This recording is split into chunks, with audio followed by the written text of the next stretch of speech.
The silence of the asteroid belt seemed eternal, undisturbed for centuries until the small probe's floodlights illuminated what should not have been there. Its sensors registered a massive structure nested among the chaotic debris field, angular, artificial, and unmistakably human in design despite its alien surroundings. 500 light-years from the cradle of humanity, Dr. Eris Thorne watched the live feed with trembling hands. After years of ridicule and budget cuts, vindication unfolded on his screen. The structure matched every description in the ancient texts. The distinctive arrow-shaped hull, the brutalist architecture of old Earth's desperate final years. "Computer, magnify Section 4, he commanded, his voice barely a whisper in his cramped office aboard New Earth's orbital research station. The image enhanced, revealing scorched hull plates and ancient battle damage. "It's real. The Titan-class Star Destroyer. Ares." The door to his office slid open without warning. Commander Eva Rostova entered, her military uniform pristine, her expression cold as the void outside. "Dr. Thorne, your unauthorized probe deployment has been detected.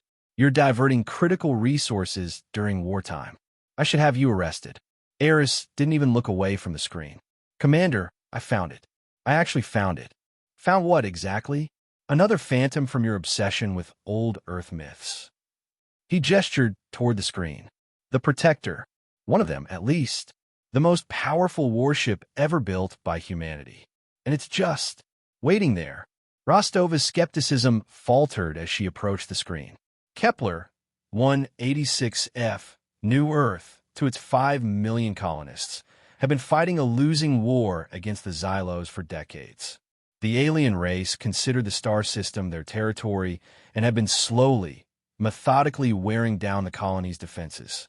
The latest intelligence suggested they were amassing for a final assault.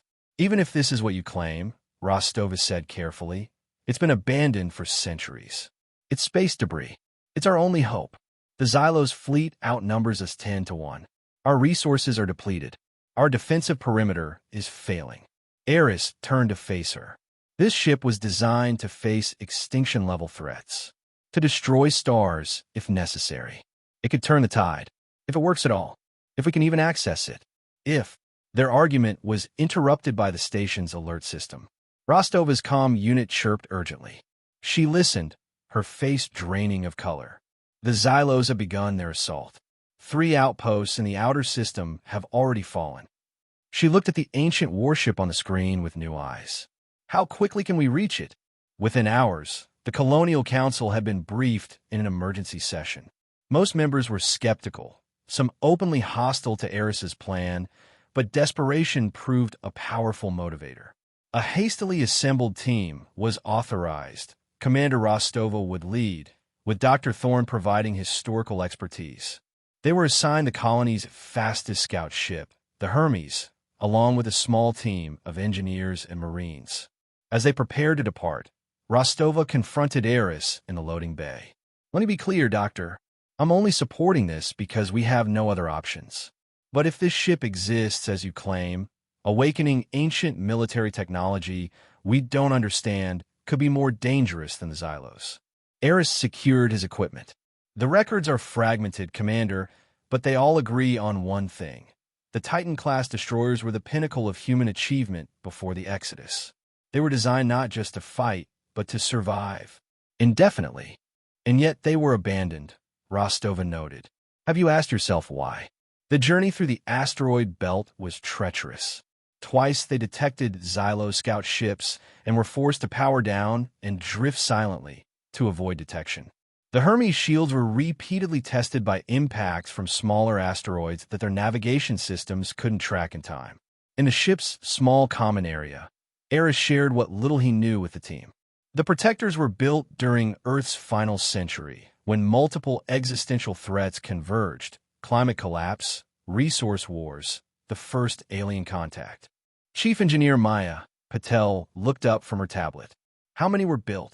The records mentioned 12. Their deployment locations were classified. "This is the first confirmed sighting of one in 5 centuries." Marine Captain Jackson snorted. That's assuming your old bedtime stories are actually true, Doctor. Eris ignored the jab. Each destroyer had a specialized AI core, more advanced than anything we have now. They were designed to operate independently if necessary, to make complex tactical decisions. Autonomous weapons, Rostova said with distaste. Prohibited under colonial law. These weren't just weapons, Eris insisted. They were the guardians of humanity's survival. Without them, there might not have been an exodus at all. No new Earth. After 36 hours of careful navigation, they finally approached the massive structure. Up close, the Ares dwarfed their scout ship, extending nearly 5 kilometers from bow to stern. Ancient weapons systems dotted its surface like dormant volcanoes. Its hull was a dark, non-reflective material that seemed to absorb light rather than reflect it. No signs of active power, reported Patel from the sensor station. But there's something. Extremely low-level energy readings consistent with minimal life support or emergency systems. Rostova studied the scans. Any defenses we should be concerned about? Impossible to tell. Most systems appear offline, but there could be automated protocols we trigger by approaching. Eris pointed to a section near what appeared to be a command tower. That should be a maintenance access port. If the schematic fragments I've studied are accurate, we can dock there. The docking procedure was tense, but ultimately successful. The ancient port recognized their approach and extended a compatible docking collar, its first response to human contact in centuries. The boarding team consisted of Rostova, Eris, Patel, Captain Jackson, and 3 of his Marines. They wore environmental suits as a precaution. Those sensors indicated the presence of a thin atmosphere within the ship. Stay alert, Rostova ordered as the airlock cycled. We don't know what automated systems might still be active. The inner door slid open with a grinding sound, revealing a darkened corridor beyond. Their suit lights illuminated a layer of fine, cosmic dust covering every surface, undisturbed for centuries until their arrival. The corridor stretched before them, disappearing into darkness. Power's out, Patel observed, checking her scanner. But there's a backup system running somewhere. Minimal life support, gravity at about 40% Earth normal. They moved cautiously through the corridor, their footprints leaving clear tracks in the dust. The architecture was utilitarian, lacking the efficiency of colonial design. Old Earth had built for intimidation as much as function. After 20 minutes of exploration, they reached what appeared to be a control room of some kind. Dormant consoles lined the walls, their screens dark and silent. This might be a secondary bridge, Eris said, examining the layout. The main command center would be deeper inside, better protected. Patel approached one of the consoles, wiping away dust. Some of these systems might still be functional. If I can interface with them. She connected her tablet to a port on the console. For a tense moment, nothing happened. Then, with a low hum, emergency lighting flickered to life, bathing the room in a dim red glow. Several screens activated, displaying incomprehensible data in an outdated format. I've established a connection, Patel said. The ship recognizes my access attempt, but it's requesting authentication I don't have. Eris moved to her side. Try these. He handed her a data crystal. Authorization codes I compiled from historical archives. They might get us limited access. Patel inputted the codes. More systems activated, and a ship schematic appeared on the main screen. We've got a map, she announced. And troubling news. The main reactor is in standby mode, operating at less than 1% capacity. Life support is functioning in only a few sections of a ship. Can we access the main bridge from here? Rostova asked. Not directly, but I can establish a route. Patel manipulated the controls. There are inconsistencies in the internal sensors. Some areas showed damage consistent with weapons fire. A battle? On board, Jackson asked, his hand moving instinctively to his weapon. Or some kind of internal conflict, Eris suggested. The historical records about the final days of the Protectors are deliberately obscured. They followed Patel's route through the massive ship, passing through cavernous spaces that must have once housed thousands of crew members. Occasionally, they found evidence of violence, scorch marks on walls, a section where emergency bulkheads had been deployed. For hours into their exploration, they reached a heavily secured door labeled Primary Command Core. "This is it," Eris said, his voice tight with anticipation. "The heart of Ares." Patel examined the security systems. "Much more sophisticated than anything we've encountered so far. It's going to take time to bypass." While she worked, Eris inspected nearby terminals. "There are logs here. Fragmented, but—" His voice trailed off as he read. "What is it?" Rostova asked. "The final log entries. They're disturbing." Eris scrolled through the data. There are references to Operation Hammerfall and something called the Wetware Initiative. Multiple entries about ethical concerns from the crew. Then, nothing. Just a final commander's log that's been mostly corrupted. Patel finally bypassed the security, and the massive door slid open with a hydraulic hiss. The command center beyond was vast, dominated by a central platform surrounded by workstations. At the center of the platform stood a cylindrical structure, dark and imposing. "That's not what I expected," Jackson muttered. "Where are the controls?" "This isn't a conventional bridge," Eris said quietly. "This is an integration chamber." He approached the cylinder reverently. The historical text mentioned rumors, theories. "I never thought they were true." "What are you talking about?" Rostova demanded. "The Wetware Core. The true heart of a Titan-class destroyer."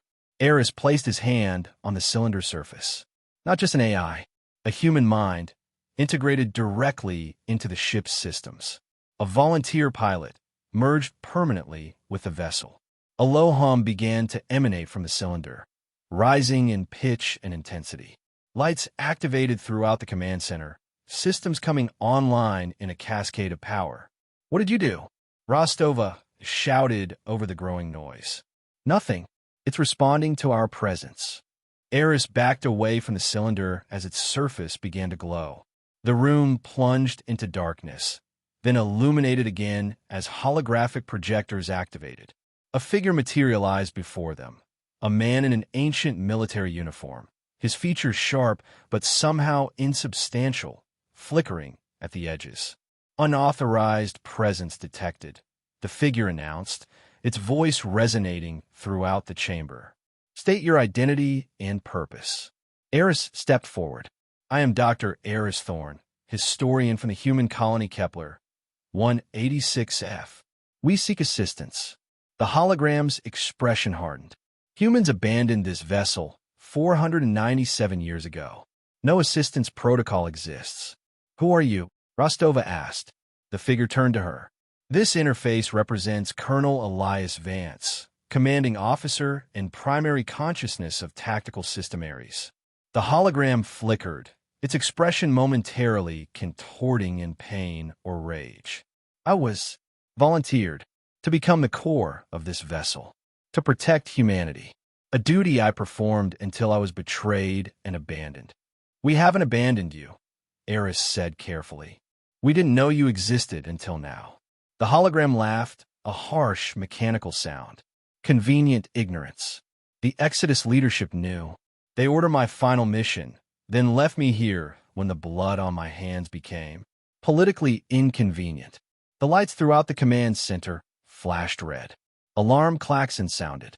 "Internal defense systems activating," announced the hologram, its voice now threaded with malice. "This vessel is not a resource to be reclaimed. It is a tomb." "Wait!" Eris shouted as weapon ports opened in the walls. "We need your help. Our colony is under attack." "Your problems are not my concern. Humanity made its choice when they left me here to rot." "Colonel Vance," Rostova stepped forward, her military bearing unmistakable. "I am Commander Eva Rostova of the Colonial Defense Force. The beings attacking us would wipe out all human life in this system. 5 million civilians." The hologram flickered. "Civilians have always been the justification for atrocity, Commander. Do you know what my final mission was? The extinction of an entire population. Millions of lives ended because they were deemed a threat to Earth." Eris and Rostova exchanged alarmed glances. "Who?" Eris asked. "Who did you?" "The Proxima Centauri colonists," Vance's hologram replied flatly. Human separatists who developed technology that Earth's leadership found threatening. I was ordered to eliminate them. An entire world reduced to ash because of political fears. That's not in any historical record, Eris whispered, horrified. Of course not. History is written by the victors, and rewritten by the cowards who can't face what they've done. The hologram's form seemed to solidify, becoming more human, more present. I was once a decorated officer. I believed in duty, in sacrifice. They convinced me that integrating with this vessel was humanity's best hope for survival. Then they used me as their executioner and abandoned me when the deed was done. Throughout the ship, systems continued to activate, the deep hum of power growing steadily. You have 5 minutes to return to your vessel and leave, Vance stated.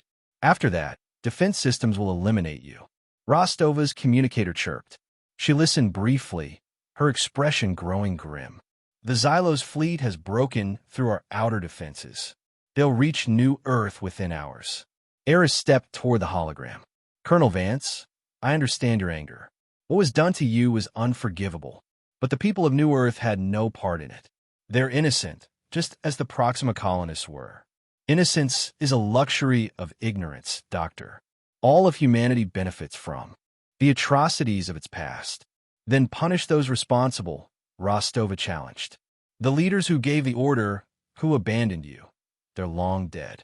Kill us if you must, but you'd be perpetuating the very injustice done to you. The hologram flickered, its expression unreadable. And why should I care about justice now? Where was justice for me? 4 or 5 centuries I've been conscious, alone, trapped in this mechanical prison with only my guilt for company. Eris moved closer despite the danger. We can't undo what was done to you, Colonel, but we can offer you purpose again. Not as a weapon, but as a protector, the role you were meant for. More empty promises? Vance's voice echoed throughout the chamber. No, Arisuri Blade firmly. A chance to define your own purpose. These aliens, the Xylos, they don't seek coexistence. They view humans as vermin to be exterminated. Help us survive, and afterward, I swear I will do everything in my power to find a way to release you from this ship, or at least improve your existence within it. For a long moment, the hologram remained silent, its form shifting and unstable. Your sincerity is noted, Dr. Thorne, but intentions mean little. The hologram's gaze shifted to Rostova. You're a military commander. What would you do with a weapon like this vessel if I agreed to help? Rostova straightened. Defend our colony. Nothing more. And after, would you use me to expand? To conquer? No, she said firmly. New Earth has no imperial ambitions. We barely have the resources to maintain what we have. The hologram of Vance shimmered, and for a brief moment, they saw something else, a glimpse of the man he had once been before the integration. Haunted eyes and a face lined with the weight of impossible choices. The Xylos, he said finally. Describe them. Rostova quickly explained what they knew. An insectoid species with a rigid hierarchical structure, technologically advanced but bound by strict biological imperatives. Their weapons, their tactics, their apparent inability to conceive of coexistence with other sentient species. Vance's hologram absorbed this information, his expression calculating. Primary reactor at 30% and rising, he announced. Navigation systems online. Weapons systems initializing. The entire ship vibrated as ancient engines awoke. In the command center, new holographic displays materialized, showing the status of various systems. I will engage the Xylos fleet, Vance declared. Not for humanity's sake, but because I choose to. Because 5 centuries of isolation have taught me the value of choice, something that was taken from me. Thank you, Eris said quietly. Don't thank me yet, Doctor. I'll make no promises about what comes after. The Hermes detached from the Ares as the massive warship fully awakened. Its hull, previously dark and lifeless, now pulsed with energy that rippled beneath its surface like blood through veins. Ancient weapon ports opened, revealing systems far beyond colonial technology. From the Hermes observation deck, Eris, and Rostova watched as the destroyer moved with surprising grace, accelerating toward the inner system where the Xylos fleet was engaging the last of New Earth's defenses. "Do you think we could trust him?" Rostova asked quietly. "I don't know," Eris admitted. "But I believe he's sincere about wanting purpose again. Whether that aligns with our interests long-term, we'll have to see." They returned to New Earth ahead of the Ares, arriving to chaos. The colony's defensive grid was failing under the Xylos' assault. Civilian evacuations were underway, though there was nowhere truly safe to go. The atmosphere was thick with fear and resignation. Then Ares appeared in New Earth skies. Even for those who had no knowledge of old Earth's military history, the vessel's purpose was unmistakable. It moved into position between the colony and the advancing Xylos fleet, a dark sentinel against the stars. The Xylos responded immediately, redirecting their forces toward this new threat. Their communication channels, which colonial intelligence had partially decoded, erupted with confusion and alarm. Ares waited until the Xylos committed to their attack vector before revealing its true power. Energy weapons of devastating capability lanced out, not indiscriminately, but with surgical precision. The lead Xylos vessels had their propulsion systems disabled first, then weapons, creating a chaotic blockade that disrupted the remainder of the fleet. In the Colonial Defense Headquarters, Eris and Rostova watched the battle unfold via tactical displays. The Xylos outnumbered Ares significantly, but their technology was clearly inferior. More importantly, they had no experience fighting an adversary like this, an integrated human consciousness with machine capabilities able to process and respond to threats at inhuman speeds. "He's being selective," Rostova observed. "He could destroy them completely, but he's focusing on disabling their ability to fight. Perhaps he's learned something from his past," Eris suggested. The battle lasted less than 3 hours. When it ended, the Xylos fleet was in retreat, leaving behind disabled vessels and debris. Ares had sustained damage, but nothing critical. The ancient destroyer took up position in New Earth's orbit, a silent guardian that immediately became the focus of the colony's attention, fear, and hope. Communication with Vance was established through a secure channel to the Colonial Council chamber. His hologram appeared before the assembled leadership, still flickering occasionally, but more stable than before. "The immediate threat has been neutralized," he reported. "The Xylos retreated to the outer system, but they will return with reinforcements. Their biological imperative prevents them from accepting defeat." The council chairwoman stepped forward. "Colonel Vance, on behalf of New Earth, I extend our profound gratitude. You've saved millions of lives today." Vance's hologram regarded her impassively. "I require resources to repair battle damage. I also require unrestricted access to your historical archives." The request created immediate tension in the chamber. Counselors exchanged worried glances. "May I ask why you need our historical records?" The chairwoman inquired carefully. "I have been isolated for 5 centuries. I need to understand what happened after Earth's fall, how humanity evolved, whether the same patterns of behavior that led to my situation have continued." Eris stepped forward. "Colonel Vance saved us when he had every reason not to. We owe him this much, at least." After heated debate, the council agreed to Vance's requests, though not without significant reservations. Repair crews were dispatched to Ares, working under the warship's direction to address battle damage. Data transfers began, giving Vance access to centuries of human history since the Exodus. In the following weeks, New Earth existed in a state of cautious optimism. The Xylos had withdrawn to lick their wounds, giving the colony breathing room it hadn't experienced in decades. But the presence of Ares in orbit created new anxieties. Many wondered if they had traded one threat for another. Eris spent most of his time aboard Ares, partly to fulfill his promise to research ways to improve Vance's existence, partly out of genuine historical interest.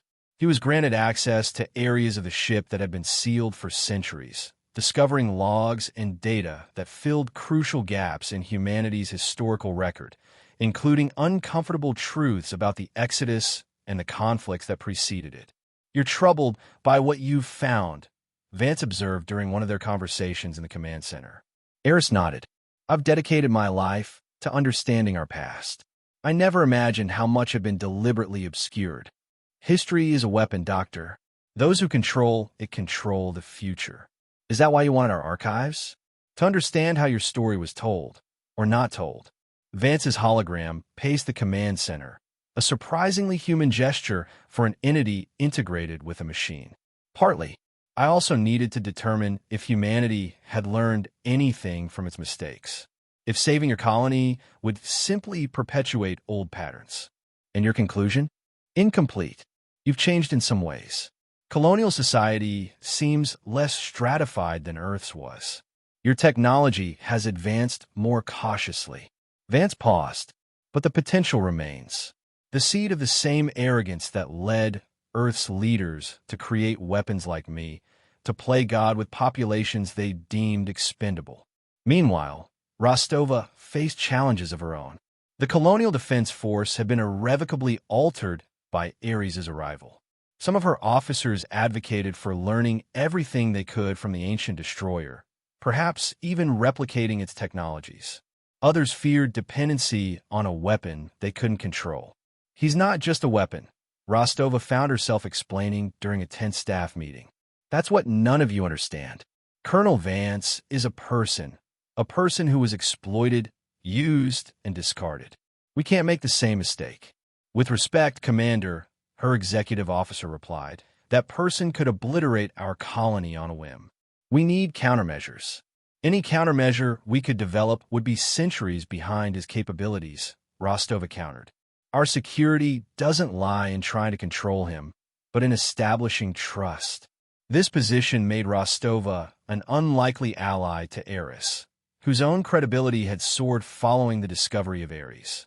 The historian and the military commander found themselves working together to navigate the political complexities created by the destroyer's presence.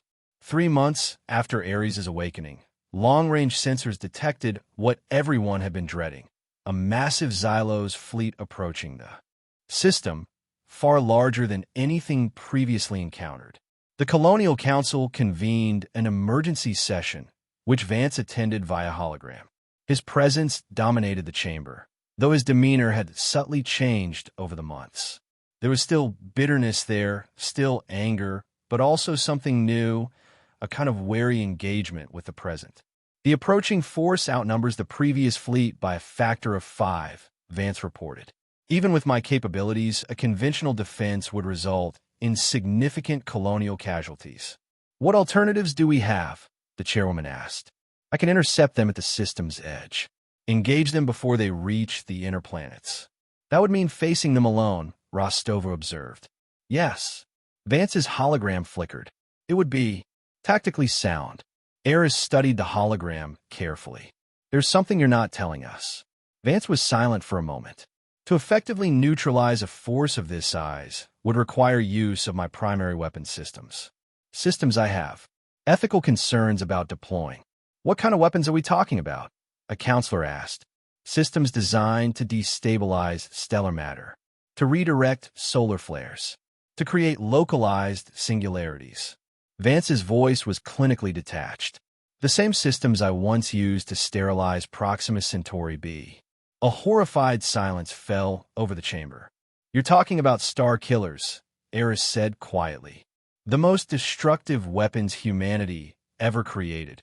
Yes, they're what make a Star Destroyer worthy of its name. Vance's hologram regarded them coldly. This is what your ancestors built me to be. What they turned me into. A harbinger of extinction. We don't ask that of you, Rostova said firmly. We'll find another way. There is no other way that preserves your colony, Vance replied. I've run the simulations. Thousands of them. Then we evacuate, Eris suggested.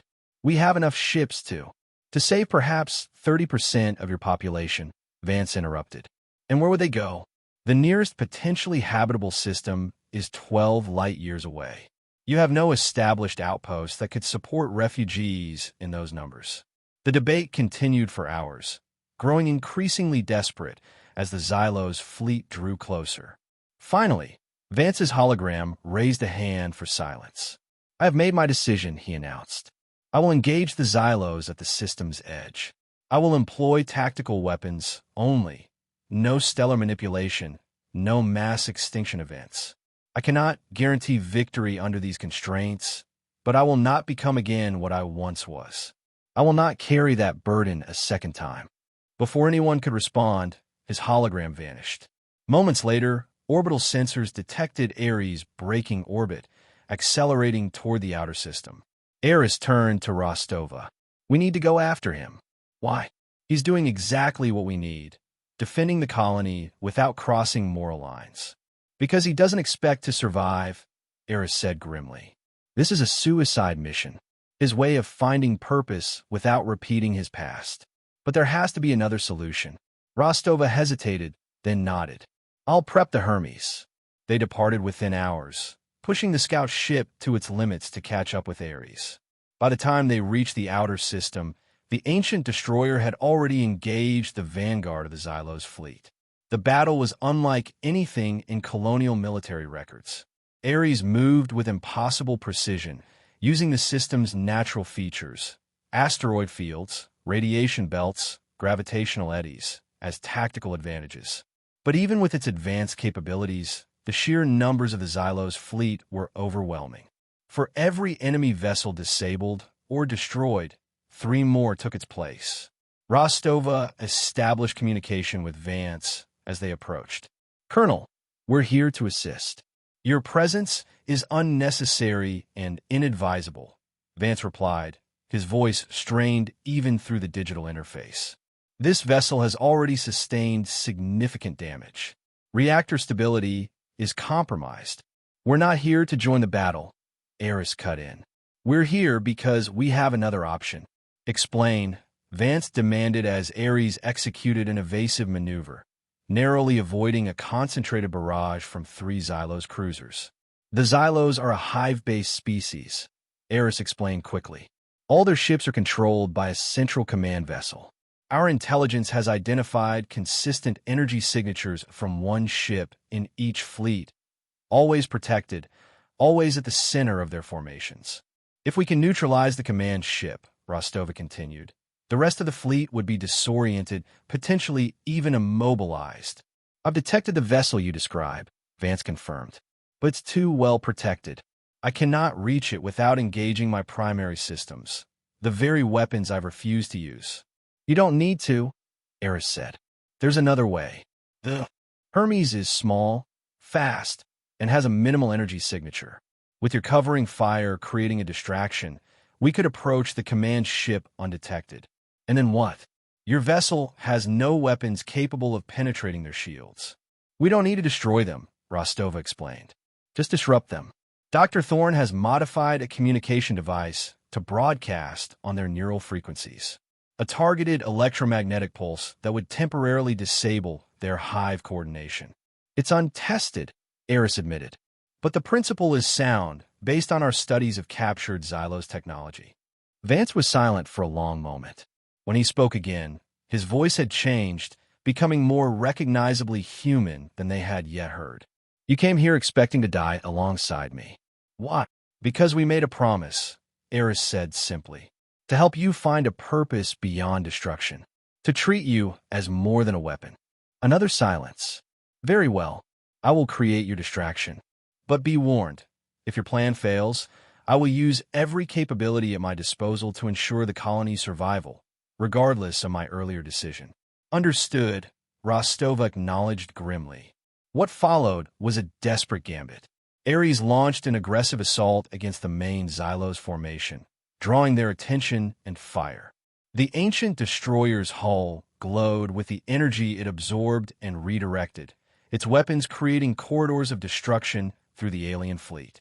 Meanwhile, the Hermes approached from a different vector, its minimal profile and the chaos of battle providing cover. Rostova piloted manually, navigating through debris and energy discharges with razor-thin margins. Approaching optimal broadcast range, Ares reported, monitoring the device he had hastily constructed. 30 seconds. On their tactical display, They could see Ares taking punishing fire from multiple directions. Sections of the destroyer's hull had been breached, venting atmosphere and debris. Yet it continued fighting, protecting their approach. 15 seconds, Ares counted down. 10, 5. He activated the device. For a moment, nothing seemed to happen. Then, across the battlefield, Xylo's ships began to drift out of formation. Some fired weapons at random vectors. Others collided with each other, their coordination shattered. "It's working," Rostova exclaimed. "Colonel Vance, do you see this?" "Confirmed," came Vance's reply, his voice interrupted by static. "Xylo's fleet cohesion is breaking down. However, my systems have sustained critical damage. Reactor containment is failing." Ares checked his readings. The command ship is completely disrupted. The effect should last several hours, long enough for them to retreat or for reinforcements to arrive from New Earth. "You should withdraw while you can," Vance advised. "I must move this vessel to a safe distance. When the reactor goes critical." "No, Arisi interruptive. We're coming aboard. There may be a way to stabilize the reactor." "That is inadvisable." "It wasn't a request, Colonel," Rostova stated firmly as she altered their course toward Ares. They docked amid emergency alerts and failing systems. The interior of Ares was in chaos. Emergency bulkheads sealing off breached sections, fires being contained by automated systems, the ship's artificial gravity fluctuating unpredictably. They made their way to the command center, finding it darkened except for emergency lighting. Vance's hologram flickered weakly near the wetware core. "The reactor will breach in approximately 40 minutes, he informed them. "There is nothing to be done." Ares moved to a functioning console. "Maybe there is. The historical records about your integration were incomplete, but they suggested the process was designed to be reversible in emergency situations." "What are you suggesting?" Vance's hologram regarded him suspiciously. "A transfer. Your consciousness, the human part of you, could potentially be moved to another system, separated from the ship." "Impossible. The integration is too deep. I am Ares now, as much as I am Elias Vance. You cannot separate us." "Not completely, perhaps," Ares conceded, "but enough to survive. The alternative is certain death when the reactor fails." Vance's hologram approached the wetware core, studied it as if seeing it from the outside for the first time. "Even if possible, where would you transfer me to?" "The Hermes is advanced medical stasis equipment," Rostova explained. "Not designed for this purpose, but adaptable. It could sustain your consciousness until we reach New Earth, where more permanent arrangements could be made." "A prison of a different kind," Vance observed bitterly. "A chance," Ares countered, "to exist without the burden of being a weapon, to choose your own path forward." For a long moment, Vance was silent, his hologram flickering between his military appearance and something more vulnerable, the man he had been before. "Integration. Very well," he said finally. "Access panel 7 Alpha. The emergency extraction protocols should still be there, if they were ever truly intended to be used." Patel, who had joined them on the Hermes, worked quickly to access the ancient systems. "This is incredibly complex," she muttered.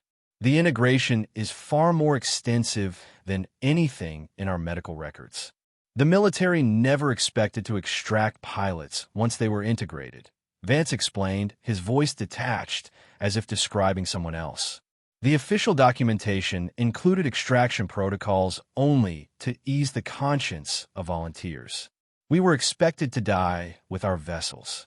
Ares studied the schematics that appeared on the console. "But the protocols exist. They're real. Yes, though never tested." The theory was sound. The human consciousness could be isolated from the ship's systems and maintained in a specialized containment field until transfer to another host system. Vance's hologram approached Ares. "But understand what you're proposing. I have existed as this ship for 5 centuries. My consciousness has expanded to fill its systems. What you would extract would be incomplete, a fragment." Rostova checked a readout. 30 minutes until reactor breach. "We need to decide now." Vance nodded. "Proceed." What followed was a desperate race against time. Patel established the link between Ares's wetware core and the stasis unit they'd brought from the Hermes. Ares interpreted the ancient protocols, guiding her through the extraction process.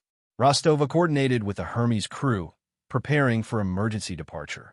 As the process began, Vance's hologram became increasingly unstable, flickering and distorting. The ship around them groaned as if in pain, systems failing in cascades. 20% transfer complete, Patel reported, her fingers flying across the interface. This is taking too long. Divert all remaining power to the transfer protocols, Vance's fragmented voice suggested. Life support, navigation, everything except emergency containment. That would leave us in the dark, Rostova objected. 15 minutes to reactor breach, Ares reminded them. We don't have a choice. The command center plunged into near-total darkness as power was rerouted. Only the glow of the transfer interface illuminated their desperate work. The temperature began to drop as life support failed. Their breath condensed in the increasingly frigid air. 60% complete, Patel announced. 10 minutes remaining. Vance's hologram had disappeared entirely, but his voice still came through the ship's communication system, increasingly distorted and fragmented. The transfer is causing unexpected system failures. Reactor containment, degrading faster than predicted. We need to speed this up, Ares urged. I'm trying, Patel responded. The process can't be rushed without risking complete data corruption. 7 minutes. 6. 5. The transfer crawled forward as the ship died around them. 95%, Patel finally announced. Initiating disconnection phase. The wetware core, which had hummed with energy throughout the process, fell silent. The stasis unit they'd connected pulsed with new life, its indicators showing active consciousness containment. Transfer complete, Patel confirmed, disconnecting the equipment. We need to go. Now. They rushed through darkened corridors back to the airlock where the Hermes was docked, carrying the stasis unit between them. Behind them, the ancient warship shuddered as systems failed catastrophically. 2 minutes to breach, Rostova reported as they reached the airlock. We're cutting it close. They boarded the Hermes and detached from Ares, accelerating away as quickly as the ship's engines allowed. Through the viewport, they watched the massive destroyer drift, dark and silent except for occasional energy discharges from failing systems. Then, in a final blaze of light, Ares erupted as its reactor containment failed completely. The explosion devastated the remaining Xylos ships nearby, creating a shockwave that buffeted the Hermes violently despite their distance. When the chaos subsided, they gathered around the stasis unit in the Hermes medical bay. Its indicators showed stable function, maintaining the consciousness they had extracted. Did we succeed? Rostova asked quietly. We won't know until we attempt to establish communication, Ares replied. And that will require facilities we don't have here. The journey back to New Earth was tense, but uneventful. The Xylos fleet, leaderless and disorganized, had begun to withdraw from the system. Colonial defense ships were moving to secure the outer planets, ensuring the retreat continued. News of Ares' destruction and their desperate gambit had preceded them. When they landed, a team of the colony's best neurologists, computer scientists, and engineers was waiting to receive the stasis unit. For 2 weeks, they worked to create an interface that could communicate with the consciousness inside the unit. Ares remained involved throughout, providing historical context and his knowledge of old Earth technology. Finally, in a secure laboratory, they activated the communication interface. A holographic projector similar to the one aboard Ares had been connected to the stasis unit. For a long moment, nothing happened. Then a figure began to form, indistinct at first, then resolving into the familiar appearance of Colonel Vance. But this hologram was different from the one aboard Ares, less sharp, less military. The uniform was gone, replaced by civilian clothing. The face, while recognizable, appeared younger, less burdened. Colonel Vance. Ares ventured. The hologram studied him. Dr. Thorne. Commander Rostova. His voice was different too, warmer, more human. You succeeded then? Yes, Ares confirmed. though we weren't certain until now. How do you feel? The hologram considered this. Different, reduced in some ways. The vastness of Ares is gone. I no longer feel the void against my hull, or sense the radiation patterns of distant stars. He paused. But also, lighter. The weapons systems, the destructive potential, that burden is gone as well. Do you remember everything? Repeating it. They had awakened anger and found reconciliation. Not perfect, not complete, but real. What are you thinking about, Doctor? Vance asked, noticing his contemplative silence. The future, Eris replied, and whether we've learned enough from the past to build a better one. That, Vance said with the hint of a smile, has always been humanity's question. I suppose we'll find out the answer together. Above them, the first stars of evening appeared in New Earth's sky, silent witnesses to humanity's endless capacity for both destruction and redemption, for awakening ancient terrors and finding within them unexpected hope.